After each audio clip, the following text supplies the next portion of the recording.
La rédaction du Journal Afrique a voulu marquer le coup en cette semaine de la langue française et de la francophonie. Nous avons lancé notre concours d'éloquence. Le thème, moi président. Avant de découvrir notre palmarès, je vous présente nos invités ce soir. Mélissa Amissi Charoufa, lauréate du concours à l'oral de Bruxelles. Lamarana Gokibari, vous êtes arrivé second au concours Monde Éloquence Orange. Et Guillaume Prigent, vous êtes professeur d'art oratoire et auteur du livre Avoir raison avec Schopenhauer. Bonsoir à tous les trois. Bonsoir. Alors, vous avez été aussi très nombreux chez vous à jouer le jeu sur notre page Facebook. Alors, sur la plus haute marche du podium, le premier prix revient à Ricky Eastway. On regarde. Chers concitoyens, chères concitoyennes, je vous salue. Soyons bien d'accord, nous ne voulons plus d'un moi président qui se reposera sur le toit d'un vous impuissant. Mandela disait, être libre, ce n'est pas seulement se libérer de ses chaînes, c'est vivre d'une façon qui respecte et renforce la liberté des autres, liberté qui est votre, mienne, notre.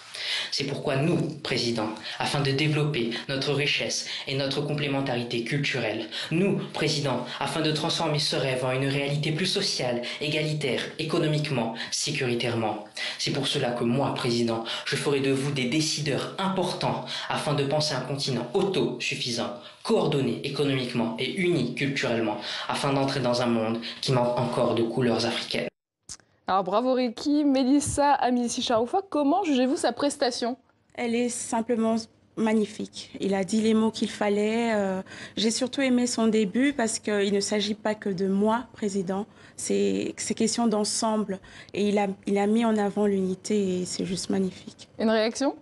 Oui, moi je l'ai vu précis et concis. J'étais complètement conquis et acquis. Guillaume Prigent? Totalement d'accord. Il y a un bon discours, c'est un discours clair que tout le monde peut comprendre, que tout le monde peut accepter. Et le sien là-dessus, il est parfaitement clair. Donc Ricky fait l'unanimité. Alors l'éloquence, c'est une discipline à part entière, Guillaume Prigent. Alors qu'est-ce que c'est précisément? C'est très compliqué, ça a 2500 ans au moins, mais pour faire simple, l'éloquence, c'est l'art de convaincre et de persuader, surtout ceux qui ne sont pas d'accord avec vous, avec des mots simples. Pas pour faire au plus simple en termes de définition. Ça vous parle, cette définition? Oui, moi je rajouterais que l'éloquence, c'est surtout provoquer de l'action aussi dans son audience et émouvoir. Comme il a dit, c'est l'art de parler. Simplement avoir un discours clair, bien structuré, un raisonnement logique. Alors Lamara Gokibari, l'éloquence, ce sont des mots, des idées, aussi un jeu théâtral. C'est quoi le plus dur à apprivoiser dans cette discipline pour vous? Pour moi, ce qui est plus difficile dans cette discipline, c'est l'équilibre psychologique et physique. Puisque pour aborder, par exemple, un concours d'éloquence, il faudrait quand même être très sûr et très précis et dans la technique. Puisque beaucoup de choses, c'est que Guillaume partagera avec moi, il y a beaucoup d'outils, il y a beaucoup de techniques. Donc, c'est pas du tout facile d'aborder, de prendre la parole en public et devant les gens. Donc, ça nécessite quand même une préparation psychologique, physique, pour que tu puisses aborder sereinement ton sujet et pour que tu puisses... Quels sont les ingrédients d'une bonne préparation physique et mentale? Moi, je dirais qu'il faut maîtriser son sujet. Il faut se connaître soi-même, avoir beaucoup de confiance en soi, beaucoup de conviction sur ce que l'on va dire et connaître à l'avance ce qu'on veut faire passer comme message. C'est résumer son discours en une phrase, se dire on veut faire passer exactement ce message et ensuite le travailler par sa structuration, suivre une certaine logique également dans le raisonnement. Alors je vous propose maintenant de découvrir le deuxième prix du concours d'éloquence TV5 Monde Moi Président. On va voir Soumaïla Baby, l'un de nos fidèles téléspectateurs, pour la première fois en son et en images. Moi, président de la République, je promets de bâtir les meilleurs hôpitaux pour mon pays. Je promets de ne pas toucher au mandat présidentiel. Je promets de me soigner dans mon propre pays. Alors, l'éloquence est de plus en plus à la mode, il y a de plus en plus de concours sur le continent. Alors, de grandes entreprises s'y intéressent, Lamarana Gokibari. Pourquoi ça a changé votre vie? Pourquoi un concours d'éloquence a changé votre vie? Mais déjà, le fait d'être déjà sur le plateau de TV5 Monde, c'est déjà... Merci. C'est déjà... Beaucoup d'honneur. Ouais. Bien sûr, c'est aujourd'hui l'entreprise à laquelle j'appartiens, Orange, je me permets de le dire, mais beaucoup quand même dans le développement des compétences de la filière communication, mais également aussi de son segment commercial et tout et tout. Donc aujourd'hui, c'est un levier très important hein, que ce soit pour les entreprises, que ce soit pour le salarié en lui-même. Donc aujourd'hui, le concours, passer ce concours, d'ailleurs Guillaume Prigent était mon coach, je me permets de le dire, il était aussi membre du jury.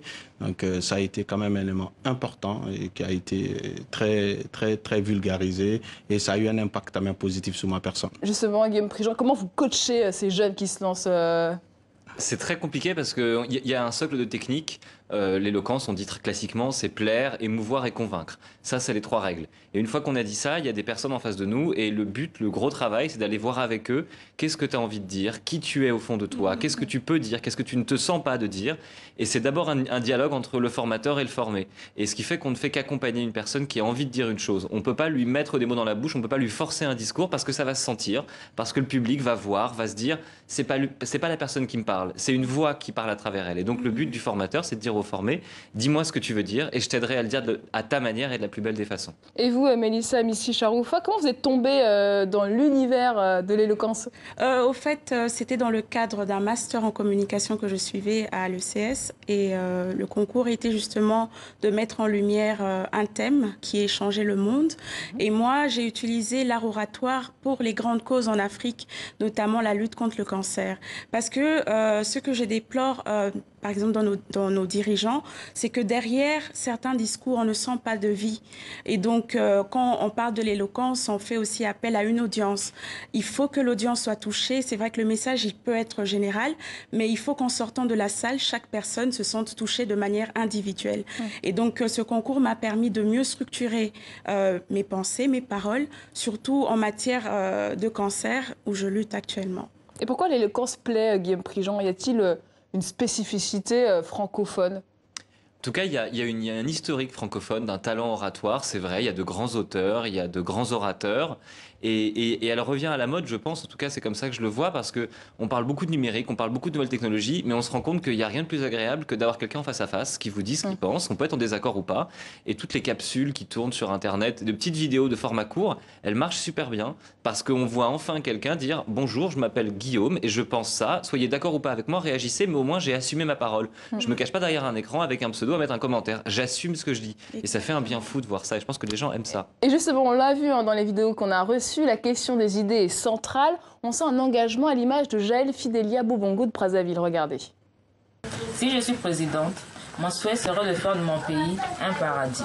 Du fait que je m'assurerai à ce que les maux de tous les jours disparaissent. Et je vais également contribuer à la mise en place de la paix et de la sécurité dans les pays voisins. Car la paix est le socle de toutes choses. Alors l'éloquence, c'est faire passer des messages, la Marana? Oui, bien sûr. Nous avons vu avec combien de fois ces jeunes ont abordé des sujets quand même pas aisés. Hein. Il y a plusieurs temps en avant et les gens quand même n'osaient pas prendre la parole. Moi j'ai bien apprécié, j'ai vu cette jeune fille, Jaël, il a très bien, moi d'ailleurs elle était mon coup de cœur. Et c'était la seule femme, je tiens à le préciser, donc on la félicite grandement. Mais c'est vrai que les autres dans la technique, dans les outils d'utilisation, peut-être ont dû faire quelque chose. Pour moi c'est extrêmement important quand même que les gens se mettent à cette discipline qui est quand même très importante, quoi. Et Guillaume Prigent, quel conseil vous pourriez donner à nos téléspectateurs qui souhaitent se lancer demain sur ce chantier de l'éloquence? Le premier conseil, c'est faites-vous confiance. Vous avez quelque chose à dire, qui que vous soyez, quel que soit votre univers, votre parcours, votre vie, vous avez quelque chose à dire.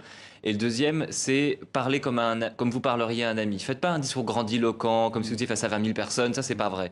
Parlez à un inconnu comme vous parleriez à un ami ou à un proche à qui vous dites voilà ce que je pense, et peut-être que tu fais une bêtise, mais moi je te le dis. Et c'est cette sincérité-là qui fait du bien à entendre. Et je m'adresse à tous les deux, apprendre à prendre la parole en public, c'est une ressource précieuse. En quoi ça vous a aidé d'être passé par l'éloquence? Oui, au fait, moi, je me suis dit que ce que j'avais de naturel, je l'ai amené à l'école.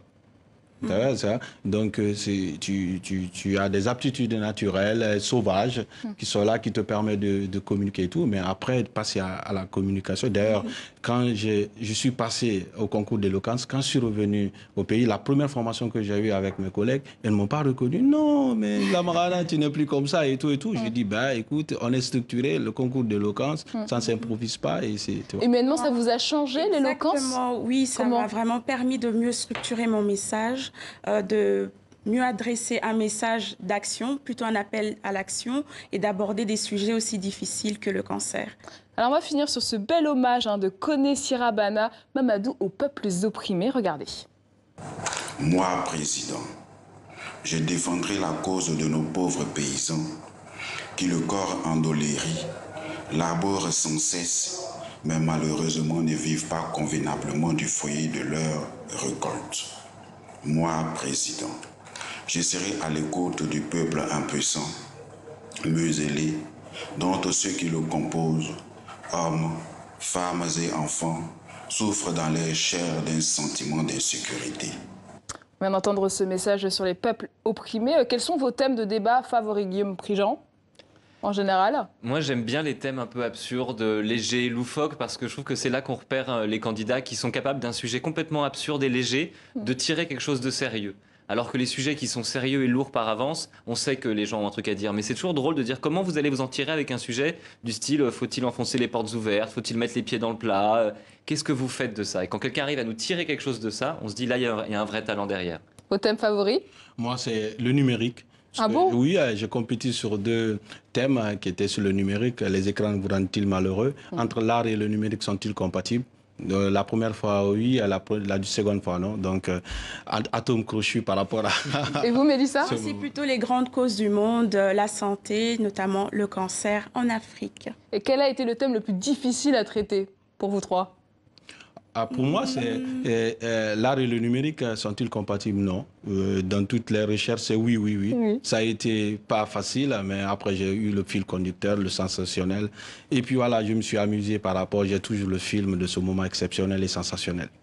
Moi, le plus difficile, c'était un thème sur l'improvisation, où vous êtes sur place et on vous donne un thème au hasard. Et c'était juste ça. Et le thème le plus difficile que vous ayez donné, Guillaume Prigent? Que j'ai donné à quelqu'un, Oui. je me suis avec mes étudiants, parfois, je leur donne des sujets. S'ils sont croyants, typiquement, je vais leur demander est-ce que vous êtes d'accord qu'avec Nietzsche, il fallait tuer Dieu? Et c'est les confronter, à leur demander je vais vous demander de vous auto-affronter. Et c'est ce qu'il y a de plus dur pour un candidat et en même temps ce qu'il y a de plus formateur. Parce que parler à une salle, c'est d'abord apprendre à parler en intégrant que la salle n'est peut-être pas d'accord avec vous. Alors j'ai une dernière question qui est très importante pour nous au Journal Afrique. À quand des concours d'éloquence en langue vernaculaire sur le continent? À quand? Vous avez des questions colle, hein? Qui sont très importantes, parce que la francophonie, c'est aussi les langues vernaculaires et la langue française. Mais bien sûr, aujourd'hui, déjà, il y a des années en avant, déjà dans la francophonie, c'était pas comme ça. Ça avance. Je pense qu'aujourd'hui, sur l'ensemble des géographies, en tout cas africaines, le concours d'éloquence ne font que, en tout cas, évoluer de part et d'autre. Je pense que sous peu, on va voir des gens, ils vont oser, puisque ça va les... Un concours d'éloquence en lingala, quand? Oui, moi j'aimerais, et je souhaite que ce soit fait en 2019. Mais je pense qu'il fallait bien souligner également que l'art oratoire, ce n'est pas qu'en français ou en anglais, également en lingala, en toutes les langues nationales. Et donc je pense que cette année, pourquoi pas? On va y arriver prochainement, Guillaume Prigent? Même en France, ça fait très peu de temps que ça est revenu à la mode. Ça fait quelques années, c'est encore très fragile, très incertain. Cette année, il y a eu la première émission de concours d'éloquence télévisée qui s'appelait Le Grand Oral. Donc c'est encore très fragile et on se dit que maintenant que c'est parti, ça va se diffuser à vitesse grand V partout et c'est très très bien d'ailleurs. Merci beaucoup à tous les trois d'avoir partagé votre passion de l'éloquence sur le plateau. Merci d'être venus sur le plateau de TV5.